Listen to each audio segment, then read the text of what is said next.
Hi, everybody. My name is James, and welcome to This Movie's Gay. Ooh, almost messed up there. Core Winning. Guys, follow him at Core Winning on all the social medias. I never post anything. Why are you telling people to follow me? Just kidding. You should follow me. I'll try to post more. Corwin. Why are you trying to sneeze? No. I'm not. No, also, this isn't trying to sneeze when you have your nose like... okay, guys, right now I look like a little piggy because my sinuses are really... They feel, you know? So if I do that, I breathe better.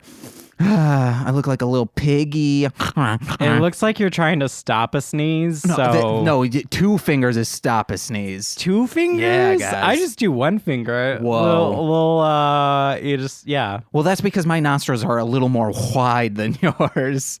Ooh, that's a sexual reference. Is it? I mean, I'm saying like you're a 1-finger man and I'm a 2-finger man. Oh. James is loose. Oh, guys, I just like it rough. I don't know, Corwin. I don't know either. We're getting already sexy already. Sensual. Sexy. Saucy. Erotic. Didn't we have another one? Yeah, it was erotic No. All of them started with an S. No. Erotic and what was the other one?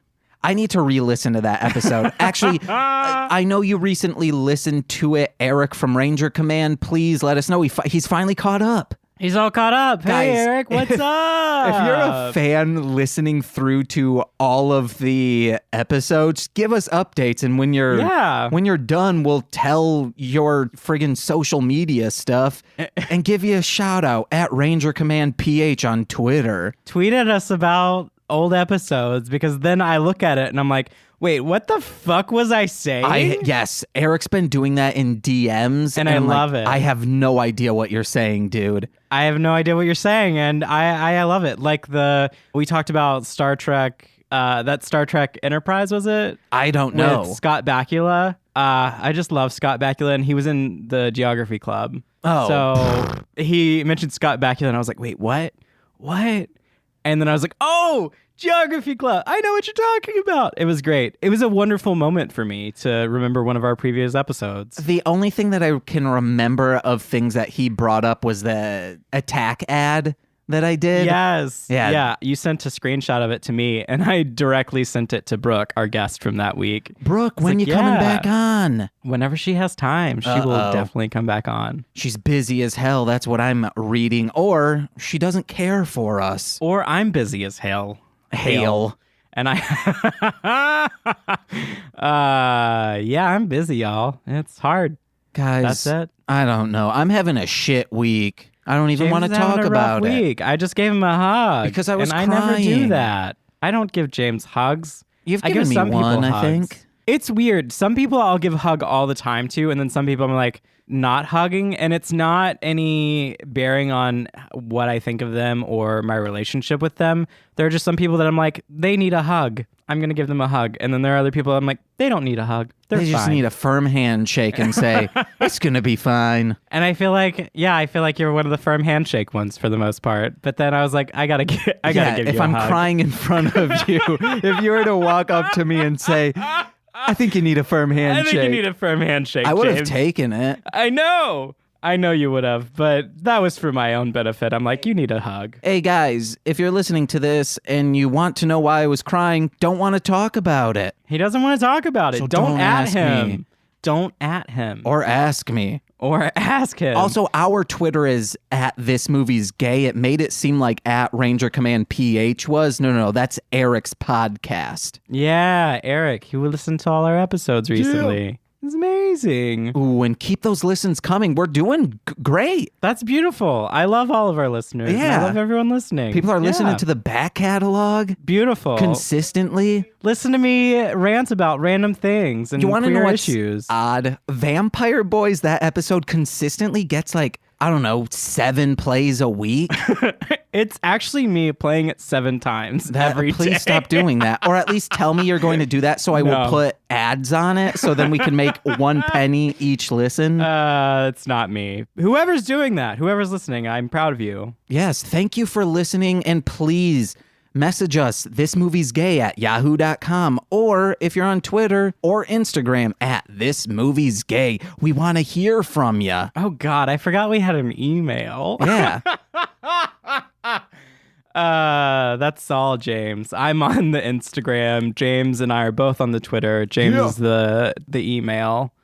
We need to make other social medias, I guess. No, we don't. Yeah. No, Facebook is dead. Social media. Okay, that's on you, on dude. me. It's on me. And I Get a suck at Buffer social media, account. so that's that. I That's like- that on that. I like Twitter because it's very easy with TweetDeck to use multiple accounts, but Yeah, I just have my phone, so I keep having to flip back and forth between the accounts. So there have definitely been a couple of times where I'm like scrolling and liking things. I'm like, wait, I'm on the wrong Twitter. yeah, it's insane that TweetDeck doesn't have an app. It just seems so like, just do this. Well, Twitter, it's easy to switch back and forth. Like I have both the accounts on there. I just have to go and like hit a couple buttons to do it. It's still annoying. Yeah, it's annoying. You want to know what's very annoying? Anchor, how we do all the podcasts, they need to be able to combine accounts because I'm just constantly having to log out, log into a new one, keep doing that to see plays. Yeah. But yeah, guys, I think last week we did our biggest numbers. We had like 203 listens in 1 week. That's incredible. Yeah. 203 people listened to us talk Yeah, baby. in 1 week. I think... Or 203 plays were made. There might have been not 203 people. It might have been. That would be weird if just 203 people listened to one episode. Some people listen to multiple episodes, which is still lovely. and Like wonderful. Eric Berry of Ranger Command Power Hour. And if you want us to shout you out, tell us how much you're listening. We'll shout you out. We'll talk about it. And guess what? We can see numbers. If 1 week you're like, I listened to all 43, and we are like, we didn't get that many plays. I mean, we've been consistently getting over 43 plays, I think. Oh, so yeah, I don't yes. think we would be able to say, no, you haven't. Yeah, no. We've been consistently over 100. It's great, guys. Marshland Media, I think, might have broke 500 last week. That's awesome. Yeah, it all together between this, Hit It and Crit It, Mostly Speaking Sentai, What the Hellmouth, and speaking of what's the movie this week? I was about to say something because we're like 8 minutes in and we've done nothing. Yeah, I thought we were way more into this. It's going to be a short episode because, like I said, I'm having a rough a terrifying week. And I'm also just really having a busy week as well. And I'm actually going into work later, getting some overtime. Whoa, OT, baby. Yeah, it's a lot. This week we watched the movie Slash from 2016, not to be confused with other movies named Slash. This one is Slash as in slash fiction. Yeah. Talking about fan fiction, y'all. Fan fiction with sex. With sex, erotic fan fiction. 'Cause that's what slash fic is. Yeah. We made a mistake. I made a mistake. This should have been an episode that we got guests from for either Little Corey Courtney from Hit It and Crit It, or Courtney or Monse from I'll Get There. We should have had one of them on this. Or TC. Or TC TC wrote would have been fan great. fiction. Yeah. I mean, I think everyone's written fan fiction at some point. I guess Derms Clerman is fan fiction. It's just my OC in a world of fan fiction. I've definitely written fan fiction. You'll see none of it. None of that will be published ever. I've also written like holiday fan fiction for Mostly Speaking Sentai. Holiday fan fiction just reminds me of, there's a thing that I follow every year. It's like Your Holiday Mom or something like that. It was made for like LGBT people that don't have good family support during the holidays and stuff, so that they feel like loved and welcome. So it's basically all these moms or people that want to be mothers and things like that. They just, and I think a couple fathers maybe, I don't know, but they just write a letter to you, and it's addressed like ambiguously, but it's just like, hey, this is what we would be doing on Christmas Day, or it's coming up on Christmas. It's like a couple weeks away. So, you would help Dad with the decorations because he always needs someone to help hold the ladder for him so it doesn't fall off the roof, and like just all this super sweet things. So I always sign up for it because I do have, family and all of that. And my mom is supportive of Christmas and shit like that. But there's just something different about having this, Your Holiday Mom. It's just very loving. We should do something like that, but incorporate the fans where maybe they send in some voicemails of saying like what they wish they could say to their parents who they don't talk to, or I don't know, give words of wisdom to anyone who's listening who could be in that situation. If you want a note from me for Christmas, just let me know. I'll give you a note. Oh, let's do a holiday letter at the end of the year. Let's do it. I do very much want to do like an 8-person record for Mostly Speaking Sentai for either Thanksgiving or the end of the year. Yes. I'm always down to record more things with my voice. I need more practice using my voice on the microphone. Oh man, 8 mics is going to be a lot. That would be a lot. I got them though. You got all 8? Some people are going to be in the other room. I'll be okay being in the other room. We have to take down the curtains so that we can see each other. Nah, curtain stays up. We just shout real loud. We just shout. Well, I mean, if we all had headphones, then we can hear each other. I mean, everyone would have to bring headphones. I mean, I have headphones. All right, guys, bring a headphone. Bring headphones. But what was our movie? Our movie was Slash. I will let you do a quick synopsis of it. Okay. The movie starts out in a sci-fi setting, but a narrator who sounds like a teen. You also know what the movie's about. Clearly, this is a fan fiction that someone is writing. It turns into Slash real quick, and then it comes out, and we see a boy typing away, or writing? Typing away at this fanfic of kind of like Starship Troopers meets Star Trek meets Halo. Kind of like a collection of those, maybe a little Borderlands of just this original sci-fi made just specifically for this movie called Vanguard. And he's writing those fanfic. He goes to school. Someone finds his notebook with all his notes and other writings for Vanguard. He's made fun of. He meets this girl who is also like, oh man, I love reading or typing up elf fanfic. They form a bond because they love this stuff. We think they have a thing for each other. They don't know about their own sexuality. This was a perfect encapsulation of a high school relationship. We'll get more into that later. Then they go to a fan fiction convention where to Comic-Con, and there's also a subset of it for this erotic fiction website that they The write Rabbit on. Hole. Yeah. They have a live reading for like the best of the best that year, and he's invited by someone who's Michael Ian Black. He's 15, Michael Ian Black's 30-some. 38. Yes, and he's lying about his age, Mr. 15-year-old. They end up smooching, and then he's like, wait, you're 15? Oh, shoot. He tries to be like nice to him and give him advice. But then the night before, Julia, that's the girl's name, and what's the kid's name? Neil, they like smooched well on Molly or did more stuff. We don't know. But then they're fighting. We find out that he's in the reading. He tries to do the reading, but this mean lady says he's 15. No longer gets that way. And then he tells the audience as well that Julia didn't get into the... She didn't get the last spot in the live rating because he told Dennis, Michael Ian Black, that she was 16 and he was 18. The story kind of ends with them drifting apart a month later, but still like giving a wink in the hallway. Yeah, Julia has completely reinvented herself, but her friend, Martine, who is very pregnant, is still friends with Neil. Then she's like, Julia will come around. It's fine. And he's just like, smug grin. And then it ends. Yeah. Okay. But let's get to the part where they're just trying to, like, they clearly want to be in a relationship with each other. And they're like making up lies to justify the relationship, but also to not justify the relationship of saying like, hey, man, I'm cool if you're gay because I think I'm a lesbian. But then he's like, no, I love you, but I think I am gay. And it's like, no, just you can be in love with each other. Just be in love with each other. Yeah, queer people exist on a spectrum. Like, you don't need to define yourself to define the relationship. Just be in love. Yeah, and it doesn't make you any less queer. So, yeah. Every single review is like, oh, it's very low budget, blah, blah, blah. And I did not see anything low budget about it. There was nothing low budget. Like, they went into space. They had Angela from The Office. They had Michael Ian Black. They had that guy from Orange is the New Black that plays I don't remember his fucking name. I don't know who you're talking about. They have a lot of people in Yeah. there that are recognizable. And the guy that plays the main character, Neil, I think that's his name. If I got his name wrong. I think that's his name. He is on Teen Wolf.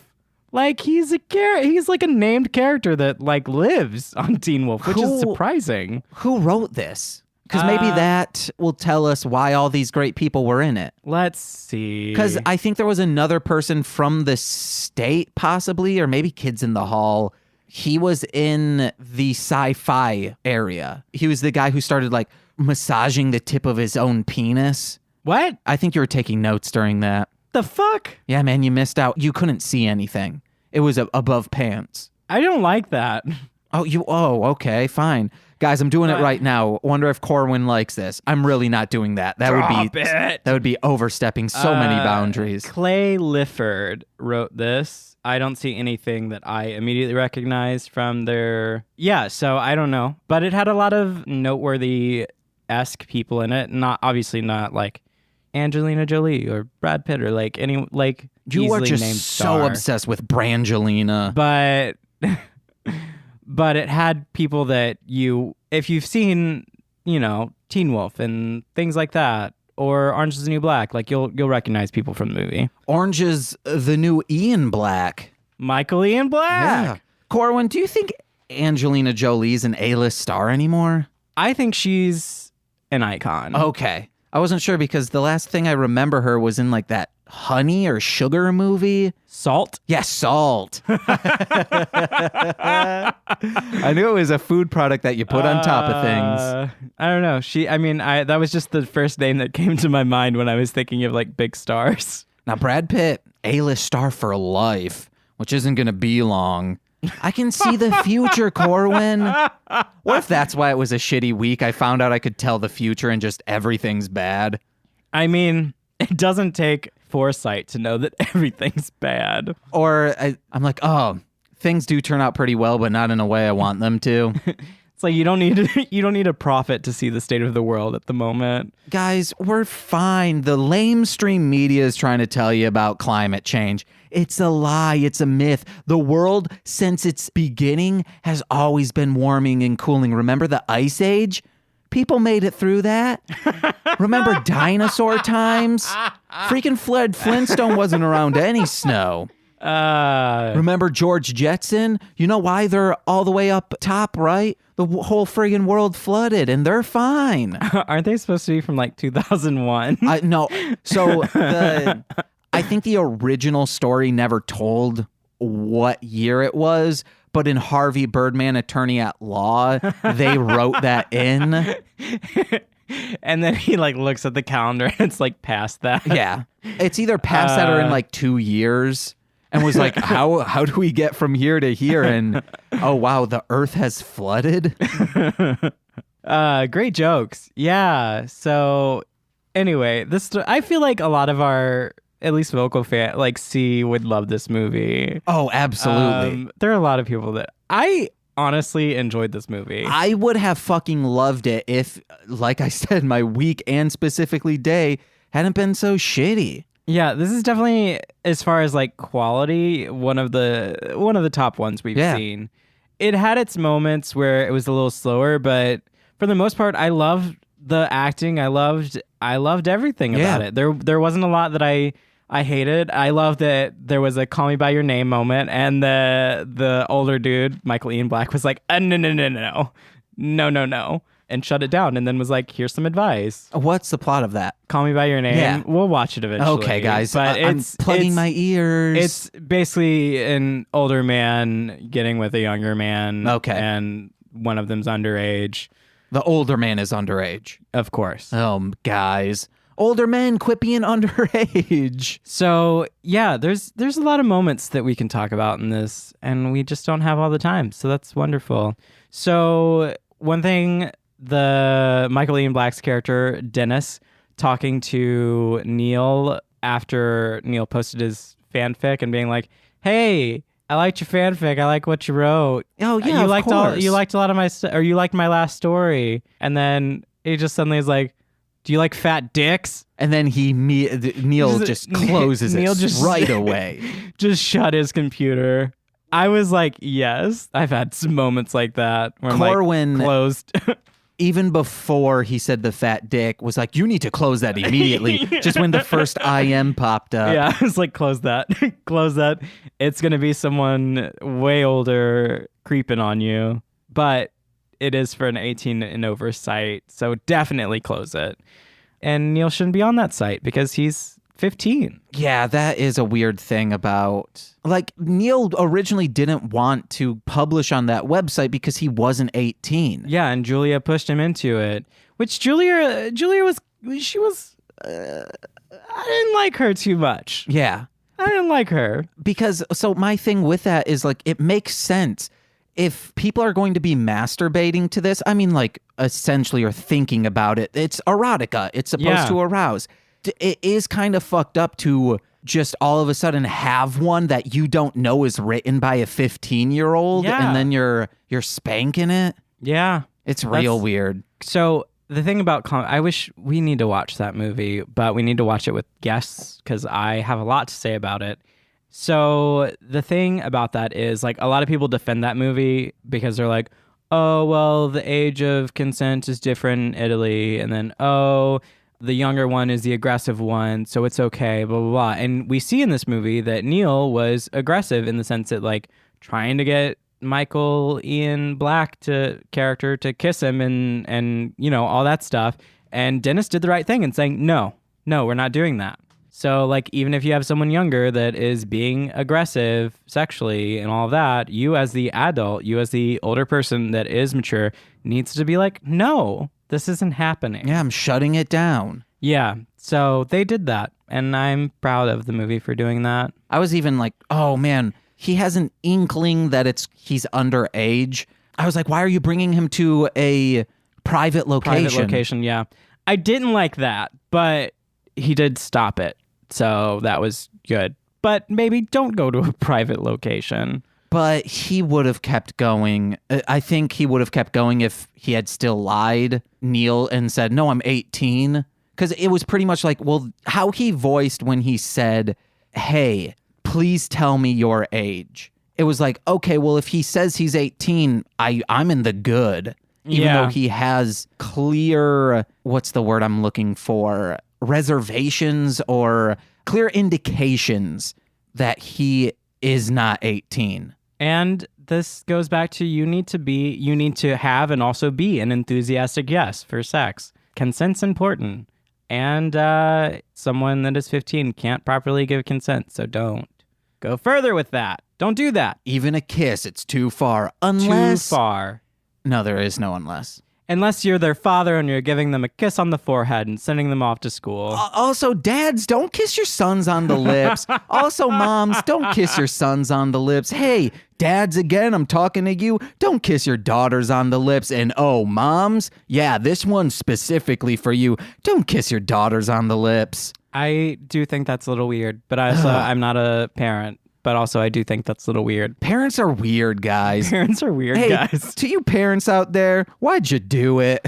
Why are you being weird? No, that's actually like, why did you become parents? And also, why'd you do it to become parents? Oh my God. Yeah, it has a double meaning. Double entendre? Yeah, double entendre, as TC says. They were doing a play in the school, and Neil is a tech guy for it, but I don't know what he does because he's literally is just sitting against the wall the whole time. Like, it seems like he's only there to fill in for someone because that's the only... But then he'd probably be sitting in the audience at that point, not behind the stage. Oh, I don't know. So yeah, he's like sitting behind the set, I guess, as part of the crew, and gets asked to fill in for a girl for this scene with the guy that he was crushing on a little. Yeah, he was eyeballing him, and then sent him a story later, which I was wondering where that would go.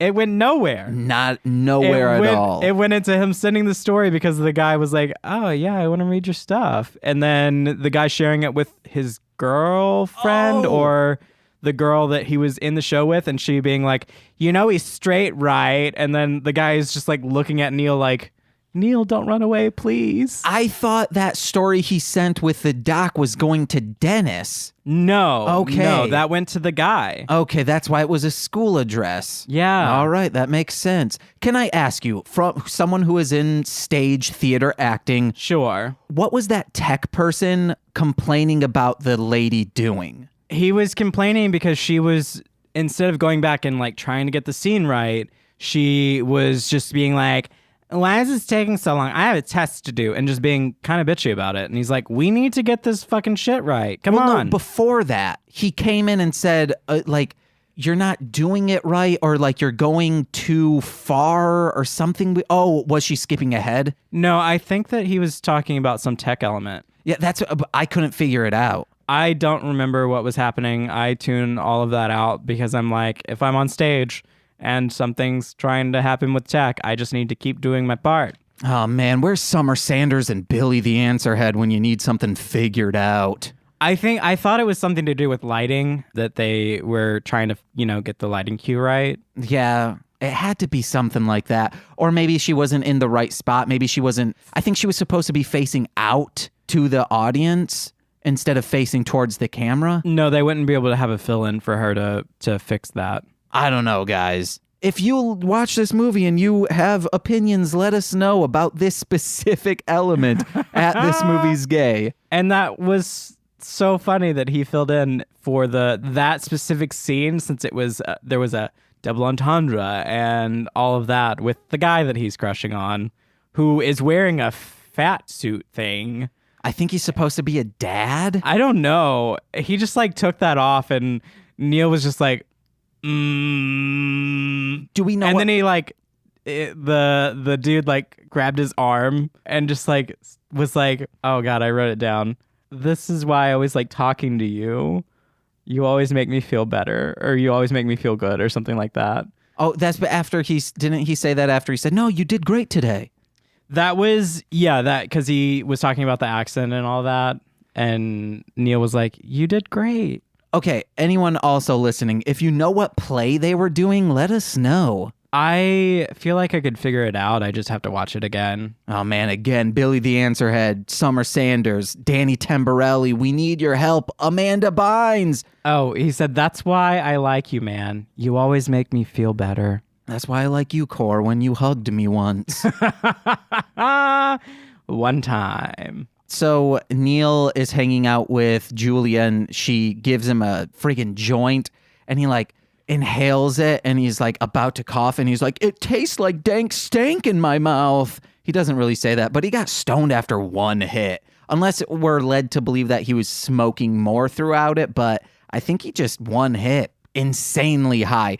And he says, I'm so stoned, which becomes his catchphrase because when he does Molly at the convention, he goes back and says, I'm so stoned on acid. I mean on Molly. If I knew someone named Molly, I wouldn't bring up the drug because they've probably heard that before. Can we talk about how...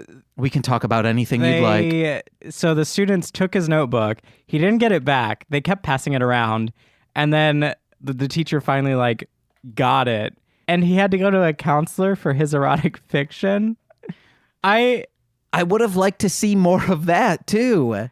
He was sent to a counselor for his erotic fiction? That's so bizarre to me. I think at 15, to be like, hey, I just want you to know, because it was so explicit. It was very explicit, I guess. That's why. Yeah. Okay. Because I was like, wow, I feel like if that was found like in school in my day, it would have been,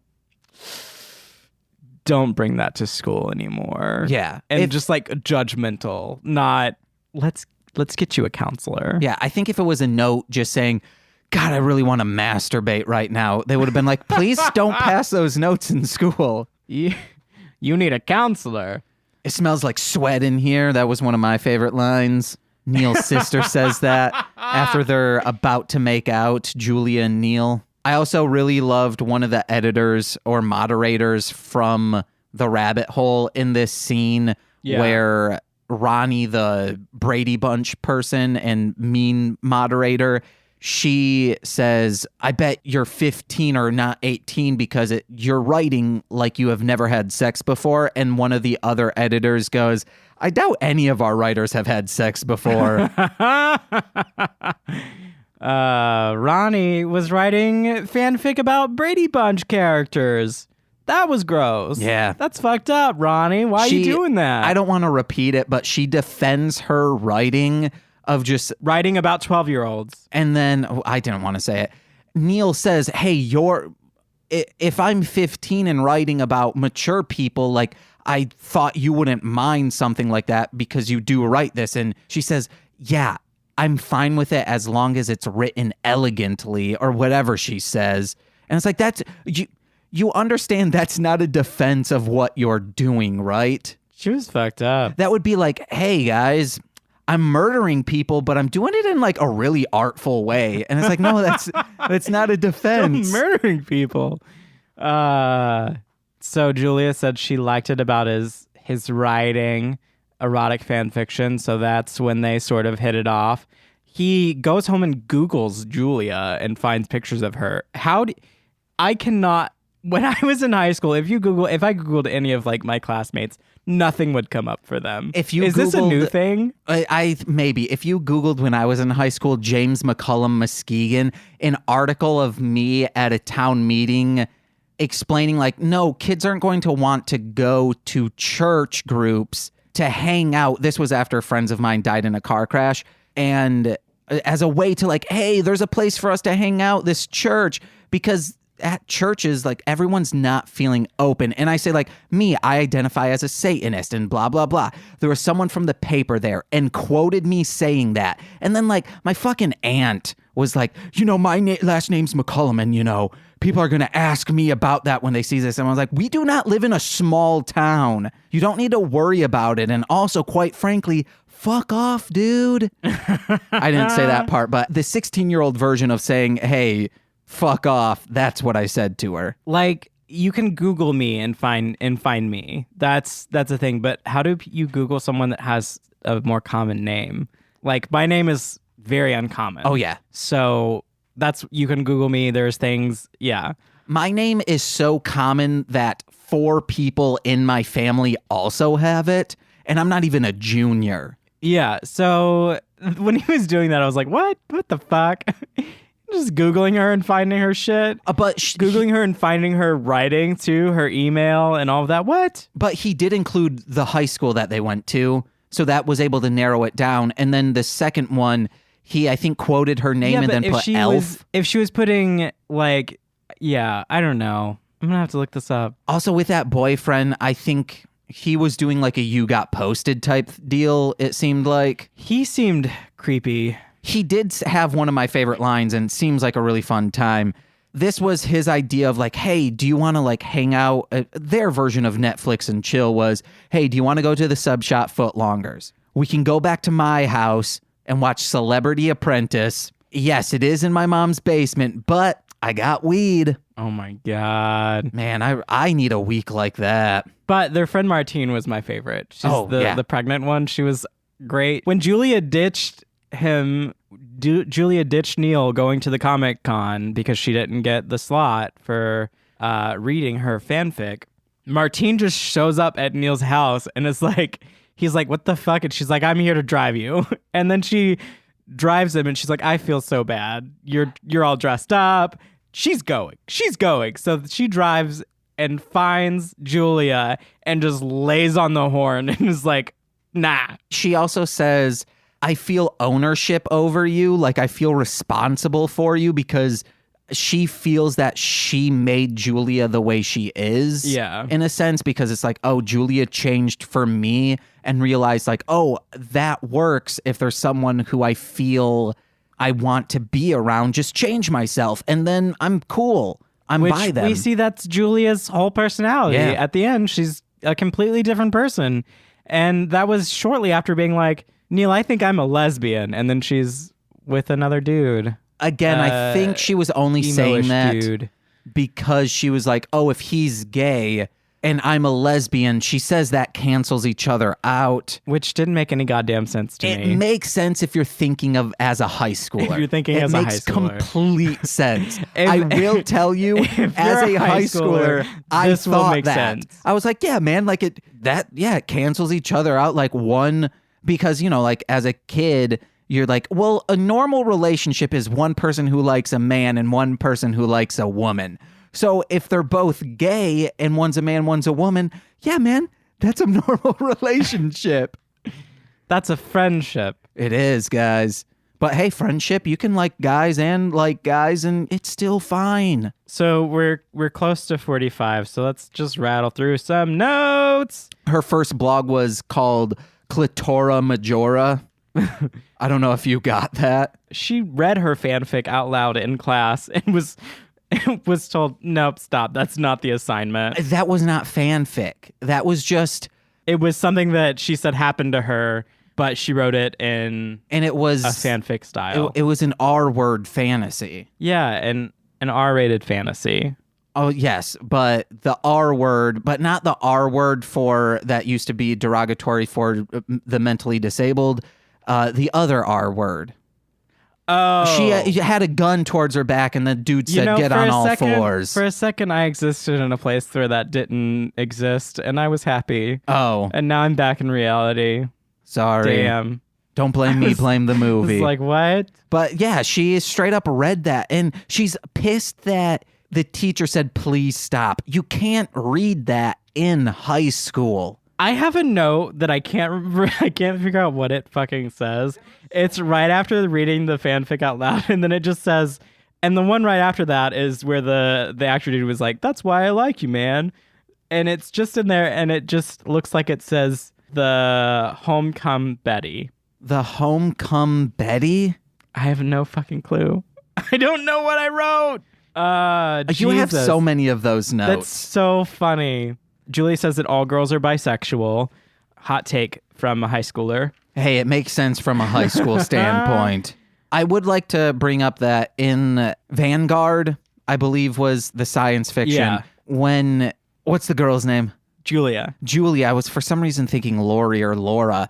When Julia's reading it, she's like, wow, do they really have space bikinis? And he's like, they're ceremonial. Just don't read into it. And then she's like, well, I guess at least there are women in the story. Hey, we need diversity. Yeah.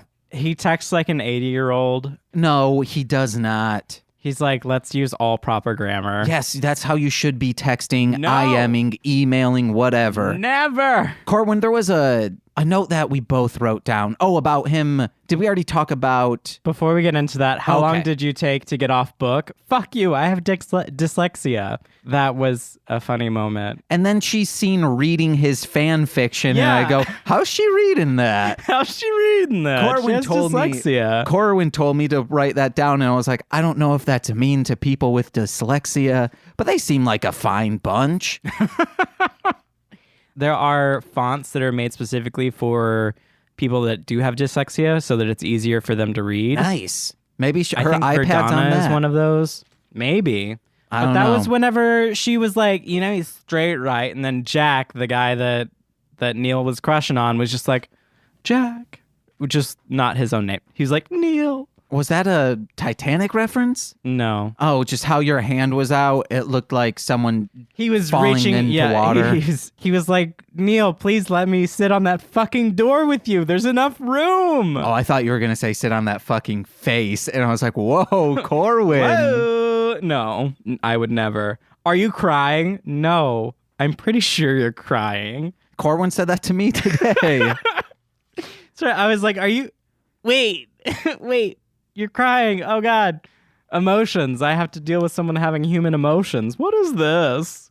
You got that new update software. Come on, man. You got that new patch. Remember, guys, Corwin's a robot. The parents found his fanfic, and they talked about getting him some books and things that had intelligent prose on human sexuality. And he goes, ew, no. What do you mean intelligent? Yeah. Which was his dad a writer? I don't think Because so. how he was talking I don't seemed know. like he was a writer. But then Julia had dinner with his parents and his family, and she was fucking weird at Yeah. that dinner. She was just fucking out there. it was as weird if as fuck. she was a 27-year-old. It was as if she was like someone's sister Yeah. and then like antagonizing them. Yes. Not, oh, I'm sort of your son's friend and I'm just going to say some real weird shit, y'all. That's why I thought that she stole the mom's credit card, because I was like, I would not put it fucking past her. Yes. Corwin was writing a note while they were explaining, like, hey, the sister to Neil said, hey, Mom and Dad know Mom's here, that you slept in the same room, the same hotel room.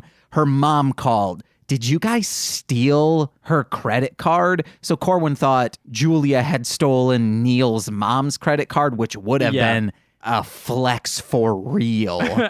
And Julia's weird as fuck, so I thought that happened. And then Julia says, you don't get it, to Neil, and he's like, yeah, I don't. It's like, yeah, why do people say that? I fucking hate that trope when someone's like, you don't get it. Of course they don't. Explain it. Stop just complaining and running away. I hate it. Yeah, Neil was always pre-cry, and I don't think he ever cried. Neil- But then He did cry that one moment. okay, and then Julia was always either extreme confidence or just straight up crying. Yeah, and she had that moment where they were on drugs in the hotel room and writing about each other or whatever. In the morning, Neil wakes up by himself and she had just ripped up all the notes, thrown it away, and then disappeared. She wasn't answering Neil's phone calls or anything. So that's when Neil went and found Dennis.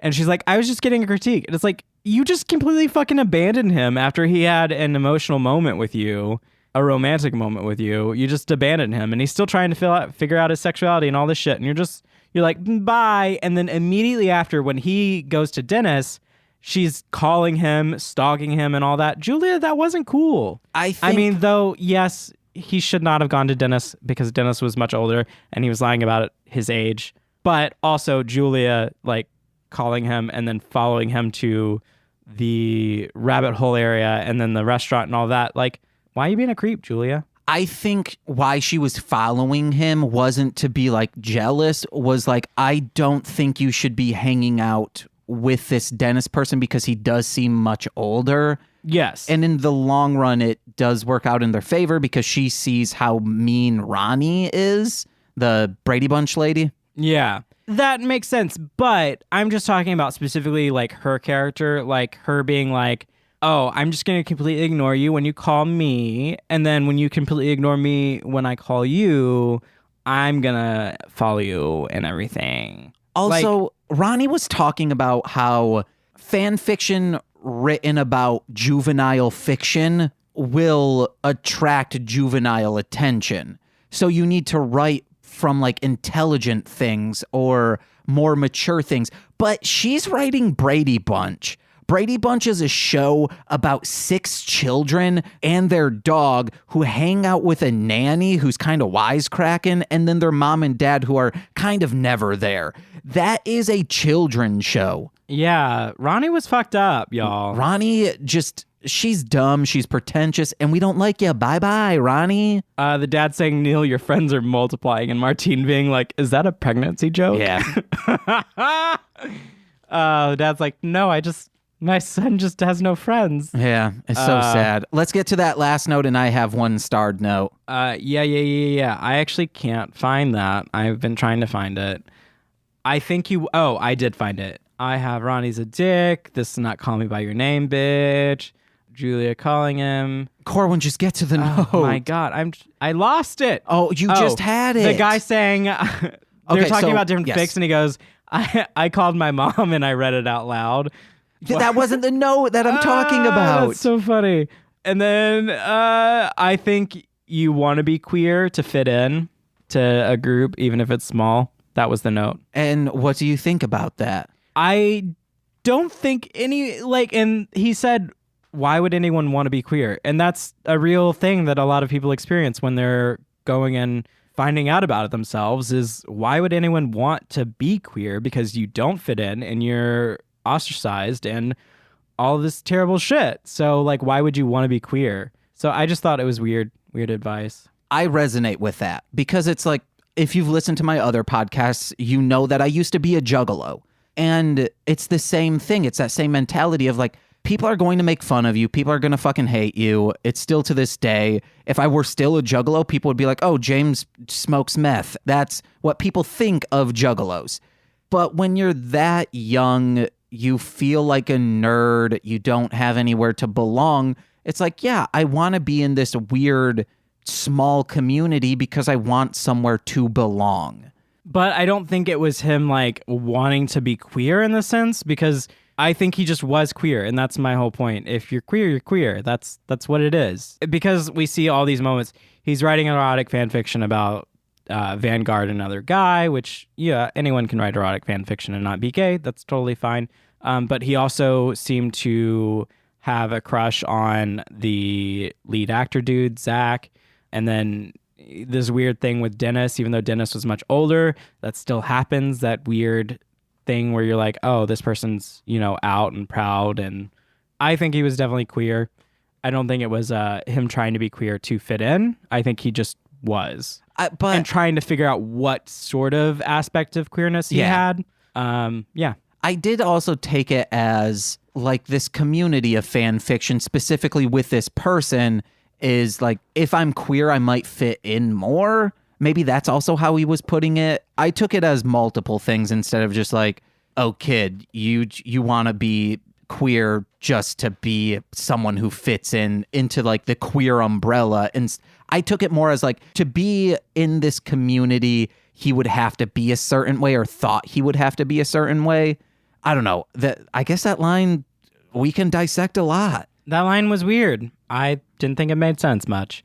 But, I mean, also, you see later he goes to do the reading, and Dennis sees him and lets him go do the reading knowing that he's 15, because Dennis had that moment of giving him advice to, like, be yourself, focus on your writing, all this other shit, all the sexuality, all of that will fall into place, which was good advice. Do your writing. Everything else will be fine. Live your life. Everything else will fall into place. Unless you've been writing for 13 years and nothing's really coming out of it, Corwin. I mean, there are so many very widely successful people that didn't get successful until later in life. Oh, fingers crossed, Corwin. Like, fingers freaking crossed. Yeah. I mean, there's so many people, so many examples. I don't think J.K. Rowling wrote Harry Potter until she was older. Oprah got fired before she was successful. Like, there are so many.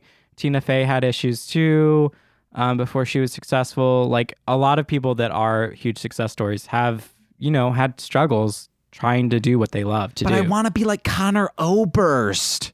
You're like, James, that passed 14 years ago. James, I have no idea. Do you know Bright Eyes? No. Oh, okay, never mind. Hey, guys, anyone who loves Bright Eyes and loves like Fevers and Mirrors, he was like 19 when he did that entire album. So if you think haven't done anything in your life, I'm very sorry that I just made it worse. All right, my last note is Neil writing fan fiction at the end and Martine getting it and being like, well, you think I'm too dumb to read it or something like that? Yeah. And the fan fiction he's writing is about Vanguard, being at the end of his life and, just trying to settle down and be happy. And he buys curtains. Yep. From Pottery Barn, which is a reference to earlier in the movie. It was beautiful. Yeah. It was so beautiful.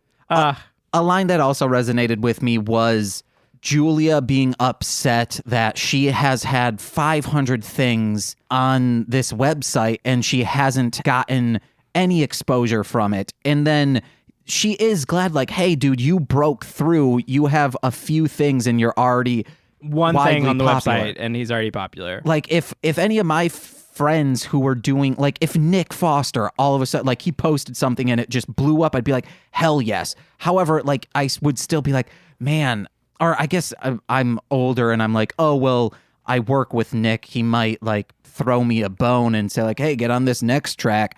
But it totally resonated with me, especially because in Muskegon, this is one of the things that also made me have a super shit week. This dude who graduated one grade above me from the same high school, I guess just got out of prison. And his versions of a prison tattoo are, I don't even know how to explain it. Okay, you know, like a pencil thin mustache? Yeah. Picture that width, but as a goatee, but it's tattooed on. And he came out and was like, yo, man, I'm going to rap. And he just went fucking viral because he's so bad at rapping. And he is so captivating to watch because of that pencil thin tattooed goatee, like a chin strap goatee as well. That I should have also. So it goes from his ears down his chin, goes to goatee up to a mustache. And it's like also very boxy. It's just batshit. Oh, Jesus. This video of him doing like this very poorly done freestyle has like 150,000 views. And I can't even get 150. Guys, my birthday's coming up, September 30th. Please, it's a Monday, so I'll also tell it on that episode. Just like listen to my music. Tell a friend about this podcast. That's going to be the greatest birthday gift ever. And speaking of other podcasts and stuff to plug, Corwin. Oh, wait, and I would recommend this movie. I would absolutely recommend this movie. It was good. I enjoyed it. Ooh, and wonder how high it's going to be on our top 50 of the year. And by our, I mean mine when I make that list in a few weeks. I'll be making the list too. I did want to do that. I was confused and thought you wanted to rewatch a certain movie that I do not want to rewatch. Gay Bed and Breakfast of Hell, baby. Oh no, Gay Bed and Breakfast of Terror. You got the name I've had a bad week. Nicole and I will do that for a bonus episode. I think we'll even bring like Lil Corey on. Oh my God. So, yeah, follow us on Instagram, Twitter, all of that, at This Movie's Gay. Follow me on Instagram, Twitter, all of that, at Corwinning. It's my name with ING at the end. And follow my theater company, Saltbox Theater Collective. We'll be doing shows soon. Yeah. Hey, guys, would you like to hear me other times of the week, such as Tuesday, What the Hellmouth, Wednesday, Hit It and Crit It, and Thursday, Mostly Speaking Sentai? Go to mlmpod.com for more information on those, or wherever you're listening to this, give it a search and you'll find those podcasts. Also, listen to my rap music. You can download all of my albums for free on mlmpod.com/Marshland Monster. You can also find me on YouTube, SoundCloud, and Facebook, Marshland Monster. One last plug that I forgot about. I was just on a friend's podcast that James recorded called Whenever You're Ready. So go listen to it. With past guest Warren. So, and his wife, his lovely wife, Amanda. So they have a podcast they're starting Whenever You're Ready. I'm the first guest. It's basically them interviewing me about being an artist and an actor and all of that in my life. So go listen. You'll learn. It is also recorded and edited by me, so it's of the same quality. You don't have to be like, ooh, what's it going to sound like? Yeah, it's cute. Yeah, guys, I've been James. I've been Corwin. Bye.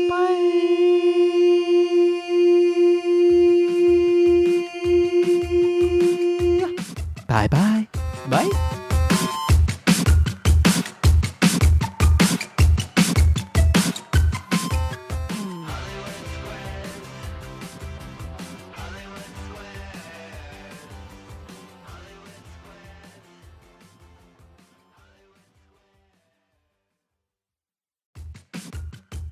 This has been a Marshland Media production, produced by James McCullum. For more content, please visit mlmpod.com. To support our network and have access to exclusive podcasts, head over to patreon.com/MLMpod and sign up today.